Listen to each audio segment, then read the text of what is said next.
Hi, welcome back. Some people have opening day of baseball or maybe Super Bowl Sunday.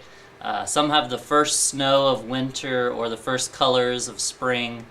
Others simply have the weekend after a long work week.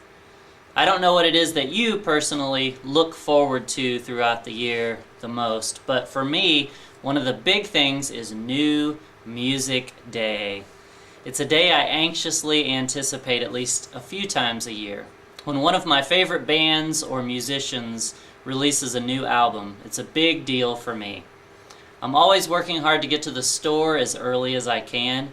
Usually I've done a little research, like yesterday when I found out that Target had a special version of the album I wanted that had 2 extra songs on it, so I made sure to purchase it at Target. Sometimes I'll download new music from iTunes, but most of the time I still prefer to have the actual CD. Call me a traditionalist if you must. Yesterday was September 11th, a day that usually stands out for other reasons, but this time around, 2012, I knew it was the day that the new Avett Brothers album was coming out. The Avett Brothers are a band that I've gone wild over in the past 5 years or so. You see them in the background here on the video. They have a unique blend of folk, rock, bluegrass, pop, and occasionally the screams of passionate punk rock. Most of the time, though, the two brothers' voices blend in beautiful harmony, much like Paul McCartney and John Lennon back in the day. Every album is a near-perfect collection of beautiful, memorable music, and I know every time they have a new album coming out that it will not disappoint. For much of my life, music has been the filter through which I process the world around me.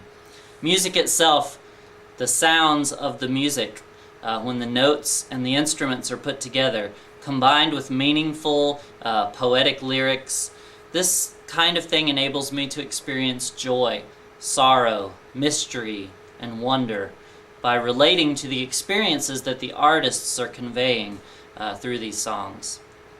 As a church youth worker, I also know how important music is to what goes on in the lives of a Christian congregation like ours.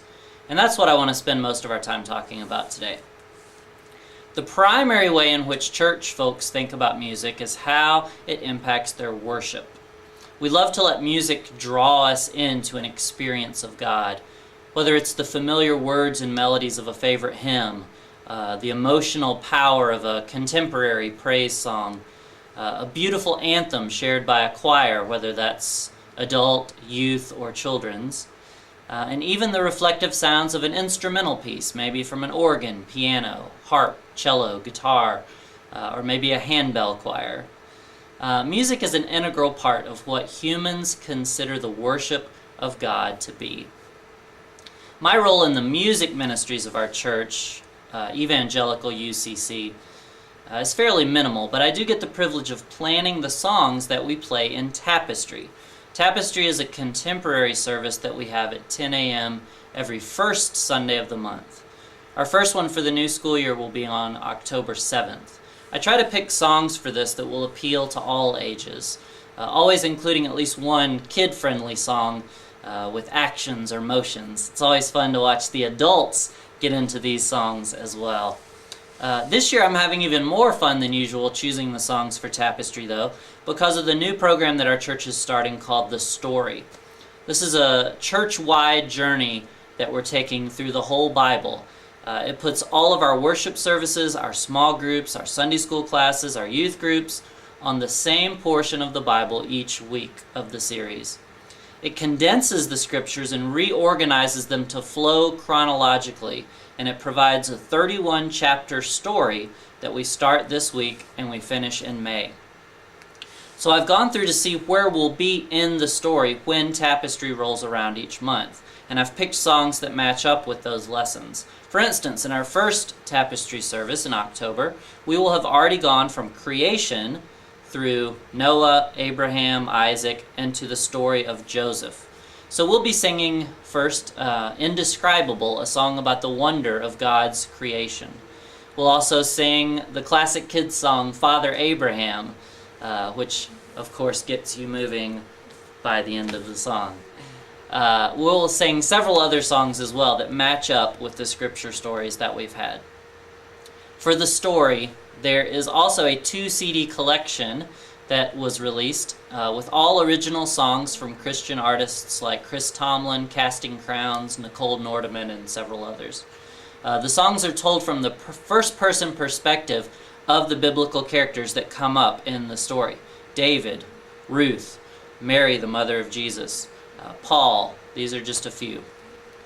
We're making sure to learn and perform several of these songs in Tapestry throughout the year and in the regular service. But we're also incorporating video footage in the 9 a.m. service as well as Tapestry to enhance our experience of the story.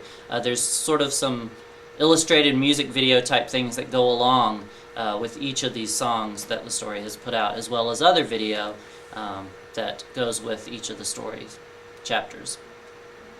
Another valuable role music plays in the church is when there are special performances or concerts. The excitement is magnified when these performances involve guests who may have traveled a considerable distance or are touring the whole U.S. and just happen to include your neck of the woods in their journey. One such group is headed our way in the near future. Beginning this Sunday morning, September 16th, the Ugandan Thunder African Children's Choir are coming to our Riverbend area for 4 days of concerts. This is a group my father is bringing to the area after having 2 very meaningful experiences in Uganda on mission trips. They will be first at Morning Star Missionary Baptist and Godfrey First United Methodist on Sunday, the 16th. Then the United Methodist Village and First United Methodist of East Alton on Monday. Then on Tuesday, the 18th, they will be performing twice here at Evangelical to the school kids after visiting with students in their classrooms and eating with them at lunchtime in the cafeteria. Those concerts will be here in the sanctuary at 1 and 2 in the afternoon on Tuesday. That evening they'll be at Roxana Nazarene Community Center at 6:30, and their final show is Wednesday the 19th at Main Street United Methodist at 6:30. And I'll be taking our senior high youth that come on Wednesday nights anyway to that concert at Main Street, and anyone else who's interested in going with us for that matter. All evening concerts are open to the public and are free, and I highly encourage you to make it to at least one of them if you can. You'll be amazed at the joy, the energy, the enthusiasm that these kids have, and their love for God spreads immediately to anyone they encounter. Take some time today to think about the way that music is a part of your life. Take some time also to offer praise and thanks for the way music is able to draw you deeper into an experience of God. And if you're so inclined, please, by all means, go pick up a copy of the Avett Brothers' new album, The Carpenter.